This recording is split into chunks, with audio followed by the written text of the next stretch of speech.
They didn't just change my locks while I was at work, they tried to steal my entire life. But what they didn't know, I built a security system that was watching every move. This is how I turned their power play into their downfall. Have you ever faced a HOA Karen who pushed too far? Drop your story or your city in the comments. Let's see how many of us have fought back. If you want more raw, real stories about standing up against HOA tyranny, hit that subscribe button and ring the bell. Justice starts with us.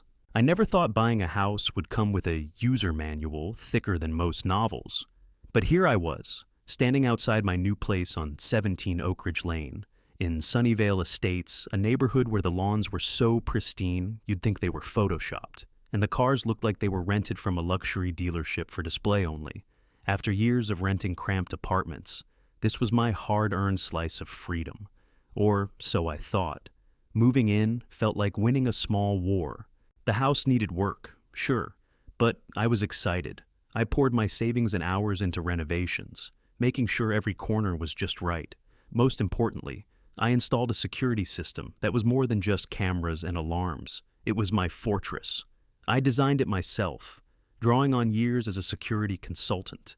Nothing flashy outside, but behind the scenes, cameras hidden in bird feeders, sensors disguised as decorative molding, a backup system running on a separate server.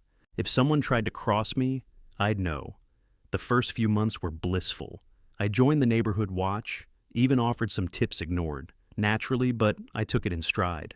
Everyone seemed polite, if a little reserved. Sunnyvale's HOA charged a hefty $300 monthly fee, but the promised community pool and walking trails seemed worth it. Then came the first letter. Apparently, my terracotta planters by the front door were an offense against HOA aesthetics. The flowers, wrong color. A week later, a $50 fine arrived in the mail. I laughed it off as a prank until the fines piled up too tall grass. Trash cans slightly out of place, you name it. 6 fines in 2 weeks, totaling $900. That was when I met Barbara Whitmore, the HOA president. Imagine a woman who runs meetings like a military general, cutting off questions and steamrolling anyone who dared question her. Barbara's smile never reached her eyes, a chilling blend of sweetness and steel. At her command, a special renovation fund was introduced, demanding $1,500 from every household, with no detailed accounting. When I asked questions, the room chilled. Barbara's glare said I'd crossed a line. Warnings came in whispers. A neighbor advised me not to make waves. Casual greetings turned to curt nods. Invitations vanished. Emails and calls reminded me about the fund. Cloaked threats veiled in syrupy politeness. I started watching. Night footage showed someone lurking, measuring my front door at odd hours. The limp gate matched Walter Chambers. The HOA vice president's a former cop with a murky past. It wasn't vandalism, it was reconnaissance. My security system captured every illegal move, every whispered conversation, every document stolen, every corrupt plan. I wasn't just defending my home, I was preparing to take back my neighborhood. The neighborhood wasn't just picturesque, it was a battlefield disguised beneath manicured lawns and polite smiles. Barbara Whitmore, the HOA president, was no ordinary leader. She was a tactician, wielding rules like weapons, and her board was her army. Their mission: control, intimidate, and extract whatever they wanted no matter the cost. My quiet protests had turned me into a target. The fines were just the start. The subtle shift in neighbors' attitudes felt like an invisible noose tightening. Invitations to block parties stopped. Greetings became cold and clipped. Once friendly faces turned away when I passed. I was becoming the outsider, the problem. But I wasn't going to be bullied out. My background as a security consultant wasn't just a job, it was my arsenal. I began by installing hidden cameras in places no one expected. Bird feeders weren't just for the neighborhood sparrows anymore. They watched silently. Decorative moldings hid sensors that caught every footstep. I set up a second, completely independent monitoring system backed up in the cloud, tamper-proof and unhackable by any local fool. Late at night, I pored over footage showing Walter Chambers and Greg Bennett, the locksmith favored by the HOA, scouting my property. Their limp steps and whispered plans were crystal clear. They tried picking locks, testing windows, and taking photos. They didn't know I'd anticipated this had turned my house into a digital fortress. Then came the breach. While I was away on a business trip, the worst happened. A notification pinged on my phone. Unauthorized entry detected. Live footage showed Greg and Walter slipping in just after midnight, carrying flashlights and a strange device they plugged into my computer. For 2 hours, they rifled through drawers, photographed documents, and searched for anything to use against me. But they'd underestimated me. The files on my computer were decoys, elaborate traps designed to mislead and expose. Their every move was logged, their conversations recorded with perfect clarity. I even caught them discussing how to force me out and who to sell my house to. By the time I returned, the front door had changed. New locks, different color, and a taunting notice taped to it. Contact HOA office for new keys. Emergency intervention due to gas leak. A fabricated emergency. Of course, the water heater was untouched, yet my home had been invaded and stolen from under me. With the help of my lawyer Priya and allies like Martin Freeman and Officer Daniels, I began exposing the corruption. Hidden cameras caught Barbara accepting bribes, the board falsifying records, and plans to sell community land without residents' knowledge. I documented every violation, every harassment attempt, and every secret meeting. My house became a command center. My evidence a weapon stronger than any fine or threat.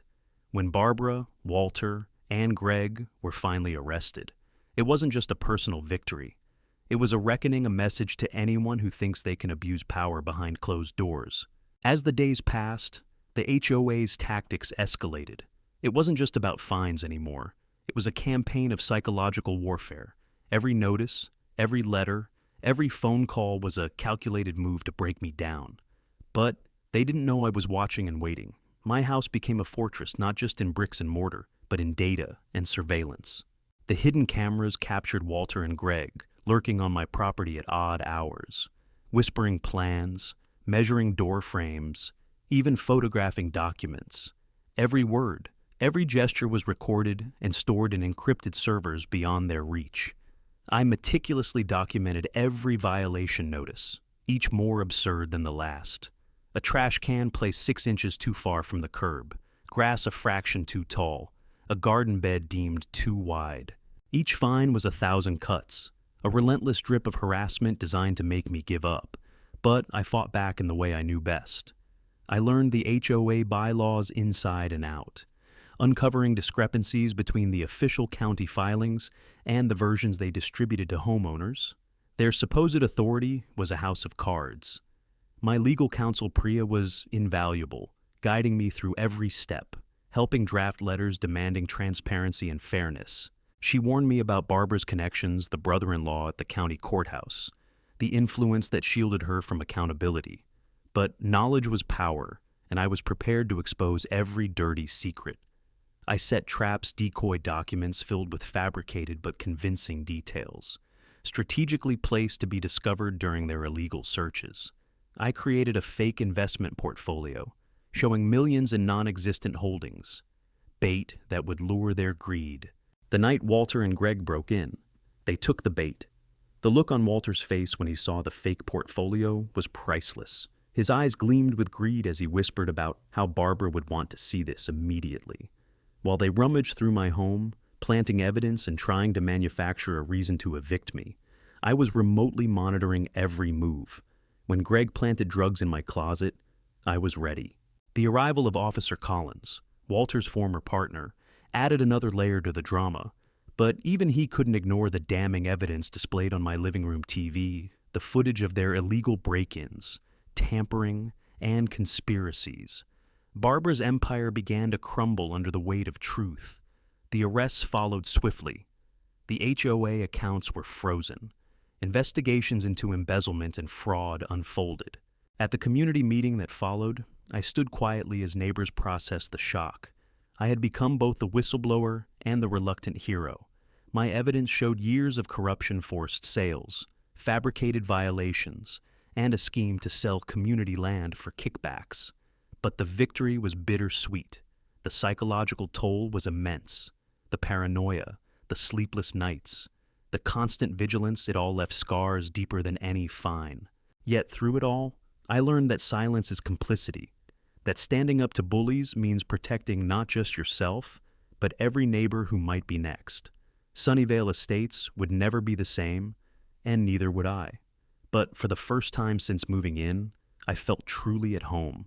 The morning sun cast long shadows across Oak Ridge Lane, but inside my mind, the shadows were darker, heavier. I stood outside my house, the weight of what was coming, settling in like a storm cloud ready to burst. The air felt thick with tension, a silent warning I couldn't ignore. Weeks of mounting pressure, of fines, harassment, and veiled threats had brought me here to the edge of a battle I never wanted but was ready to fight. The signs were clear. Barbara Whitmore and her HOA board were gearing up to make their boldest move yet. I reached for my phone and called Priya. Her calm voice was the anchor I needed. "Nathan, stay sharp. I'm reviewing the legal options for immediate response. Make sure your cameras cover every angle." I double-checked the feeds from the dozens of hidden cameras scattered across my property bird feeders that doubled as eyes, sensors tucked into the trim, and my fail-safe backup system humming quietly in the basement. I wasn't just preparing to defend my home, I was preparing to expose a corrupt empire. The neighborhood was already buzzing with rumors. Some neighbors had started to distance themselves from the HOA leadership. Others whispered about the tension simmering beneath the manicured lawns. But no one expected the storm to hit so soon. The moment I stepped into the driveway after work that day, something felt off. The usual comforting creak of the front door was replaced by an eerie silence. My hand trembled slightly as I slid my key into the lock, only to find it refused to turn. My breath caught. The lock was new, different, cold steel where familiar grooves once welcomed me home. A bright red notice was taped to the door. Emergency intervention suspected gas leak contact. HOA office for new keys. Fee $750 for new keys. $500 emergency processing. My mind raced. This was no emergency. It was a declaration. The HOA had legally stolen my home while I was at work, but they had underestimated me. I grabbed my phone, instantly accessing the live security feeds. The cameras I had hidden in plain sight, a bird feeder here. A decorative molding there showed them clearly. Walter Chambers and Greg Bennett strolled inside, confident and unchecked. Greg's hands were busy, rifling through drawers, snapping photos of documents, and setting up a small, suspicious device connected to my computer. Their arrogance was infuriating, but it was also their downfall. Every movement was recorded in the high definition. Every whispered word captured by microphones hidden throughout the house. Priya's voice crackled through the speakerphone. "Steady and focused, Nathan. Keep recording everything. This is the evidence that will bring them down." As I watched, Denise Peterson, the HOA secretary, entered flanked by Walter. Their smiles were forced, brittle. Denise's tone was saccharine, yet edged with menace. "We're conducting an inspection due to the gas leak report." I stepped into view, voice calm but firm. "Without a warrant or official paperwork. You have no right to be here. Show me the documentation." Walter's smirk faltered for the briefest moment. "That's being processed. You'll receive it soon." I wasn't fooled. I switched the living room TV on, streaming a montage of footage, previous illegal entries, tampering with locks, secret meetings discussing how to force me out. The neighborhood gathered outside, watching through windows and doors, murmuring in shock. Walter's face paled. "This footage is fake." Priya cut in sharply. "No, it's authenticated. You're witnessing documented criminal trespass and harassment." At that moment, Officer Daniels arrived with backup. The air shifted. Power balances cracked. The locks might have changed, but the truth was unbreakable. The tension in the room was thick enough to choke on. Walter's usual smug arrogance was gone, replaced by a flicker of panic in his eyes as the screen flickered to life behind him. Images of him and Greg sneaking into my home played on loop, rifling through drawers, planting false evidence, hacking into my computer. The audio captured every whispered plan, every muttered threat. Neighbors pressed closer, faces pale, jaws clenched. I felt their eyes on me, not as a troublemaker, but as someone standing between them and years of silent abuse. Walter's voice cracked as he barked, "This is fabricated. You're trying to ruin us." Priya stepped forward, her tone icy fabricated. "We have timestamps, metadata, and corroborating witness statements. This is an airtight case." The room erupted shouts, gasps, and the pounding of a gavel as Officer Daniels called for order. Walter's knees buckled as the weight of the evidence crushed him. Denise tried to speak, but her words stumbled and fell flat. Barbara Whitmore, watching from the back, looked like a queen unmasked, her empire crumbling into dust before her eyes. "This isn't just about a few fines," I said, voice ringing clear. "It's about betrayal, about power abused to break families, steal homes, and silence voices." A silence fell. Then, one by one, neighbors began to speak, sharing stories of their own harassment, their own fears. The truth was out. The reign of terror was over. The courtroom buzzed with a tense energy, the kind that prickles your skin and tightens your chest. As the prosecution laid out the evidence, the story unfolded like a nightmare come to life. Barbara Whitmore and her inner circle had not just been petty tyrants. They had orchestrated a multi-year scheme of intimidation, fraud, and extortion. Priya stood poised, delivering arguments with razor-sharp clarity, connecting every dot from the falsified inspection reports to the secret slush fund and the sinister pattern of targeting homeowners who dared to speak up. I sat in the witness chair, heart pounding, recounting the invasion of my home, the illegal lock change, and the high-tech surveillance that captured it all. Every detail mattered. Every moment was testimony not just of my fight, but of a community betrayed. The defense flailed, desperate to sow doubt, but the mountain of evidence was unassailable. Witnesses from the neighborhood came forward, sharing stories of harassment and fear. The facade Barbara had so carefully maintained crumbled before the glaring light of truth. Outside the courtroom, the community waited anxiously. When the verdict was finally announced guilty on all counts, a collective exhale swept through Sunnyvale Estates. Justice, long delayed, was finally served. But the battle had left scars. Homes that once felt safe were now reminders of trauma. Friendships fractured, trust shattered. The road to healing was only just beginning. In the weeks that followed, new leadership emerged, neighbors determined to rebuild with transparency and respect. Community meetings replaced secretive boards.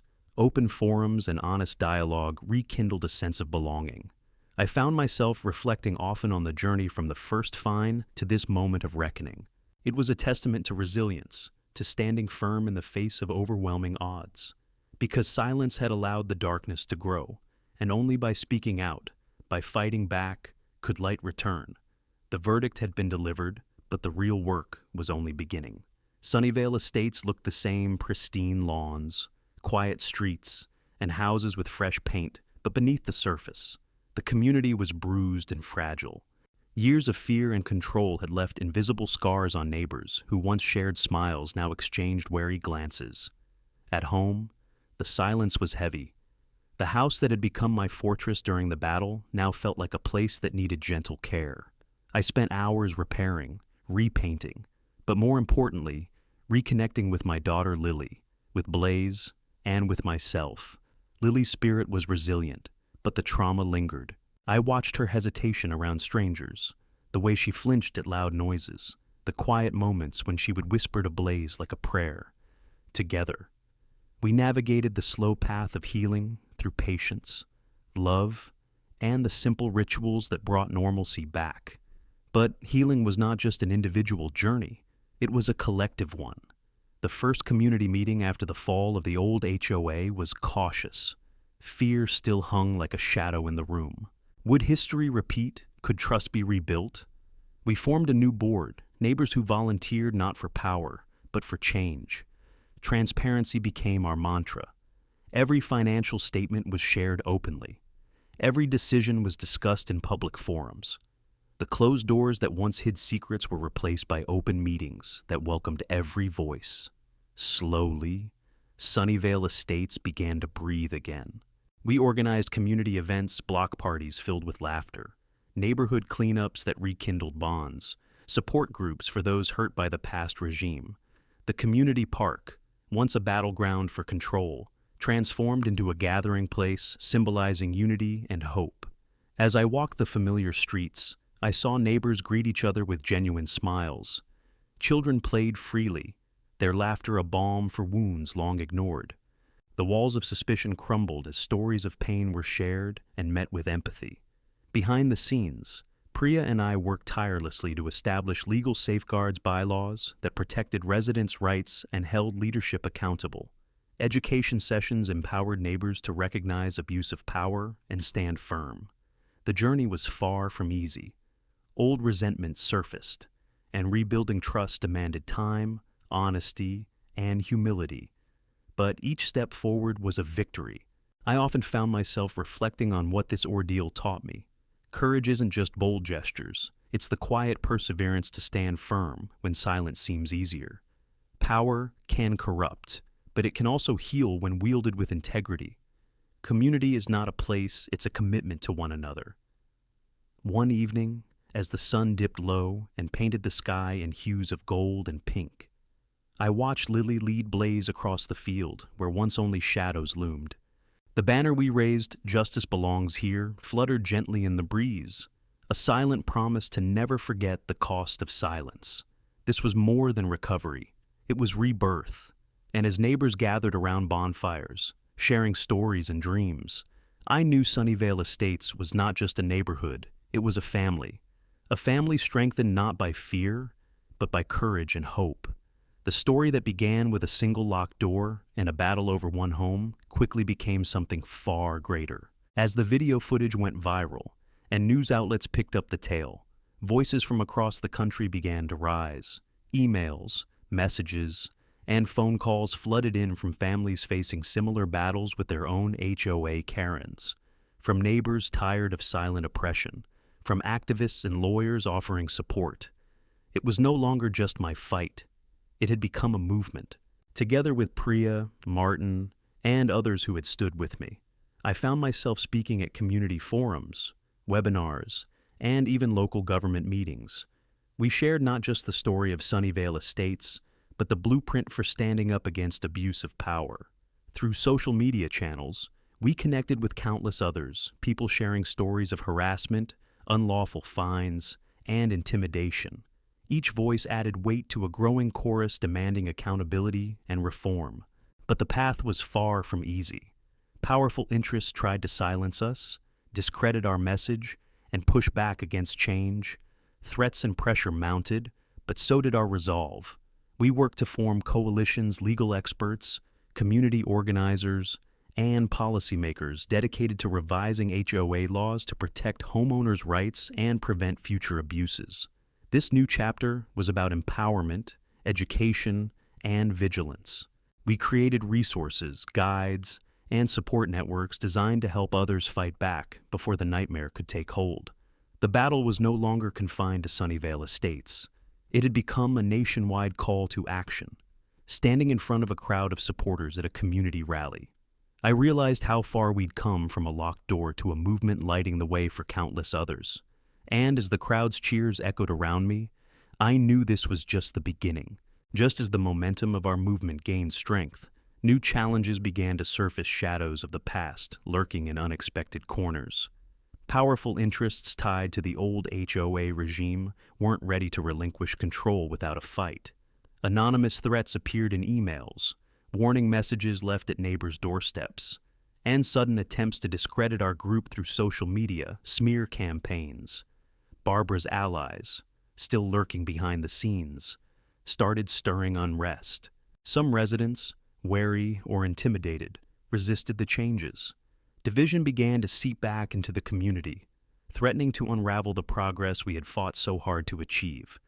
Legal roadblocks emerged too, attempts to stall reforms, to water down new protections, and bureaucratic delays slowed the pace of justice. But our response was firm and united. We adapted strategies, mobilizing grassroots support and enlisting new allies, activists, journalists, and sympathetic officials committed to transparency and fairness. Technology became our weapon and shield. Using encrypted communication, we built secure platforms for sharing information, documenting abuses, and coordinating actions. Workshops were organized, educating homeowners on their rights and equipping them with tools to detect and report abuses early. Each challenge only strengthened our resolve. We knew that the fight for justice was ongoing, a marathon, not a sprint. And as we faced these new trials, the lessons from Sunnyvale Estates echoed loudly. Vigilance, courage, and unity are the pillars that uphold true community. As the sun set on another day of rallies, meetings, and grassroots organizing, I found myself reflecting on how one person's fight had sparked a movement. But the truth was clear: this journey was far from over. Power will always seek to concentrate, to control, and sometimes to corrupt.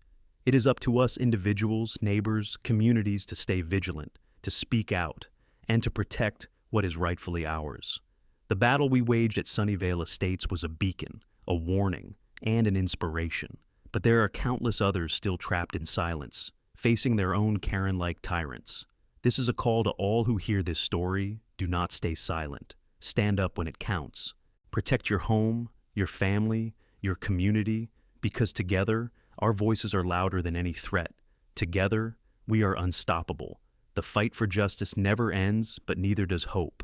This story isn't just about one house or one HOA. It's about what happens when ordinary people refuse to be silenced. When Karen's abuse of power meets someone who won't back down, the results can shake an entire community. If this story moved you, share it with someone who needs to hear it. Leave a comment. Have you ever been bullied by a HOA or a Karen? How did you handle it? Remember, the fight for justice is ongoing, and every voice matters. Subscribe to HOA Karen Files for more stories that expose, inspire, and empower. Together, we can shine a light on the dark corners of power and stand strong.